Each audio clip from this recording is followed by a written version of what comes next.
Why? Ngayong hapon mga guys. Yan mga guys, mga on tayo rin. Kung mga guys, sab-sab lang tayo ni mga guys. Burkanding ba? Hmm? Hmm. Okay, lamig kayo na siya mga guys. Bura na siya o ganing iba bitaw aslom. Maiso na siya mga guys. Ilamas.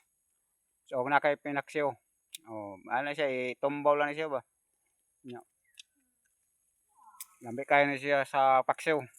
Kung sa amo dire paksiw, amot kasi inyo. Inununan ko na nga. Ngaon ta mga guys. Daghan, no. Dako kayo ng kahoy. Dako ng kahoy mga guys. Lami. Wala to mga guys. Thank you for watching. Bye bye.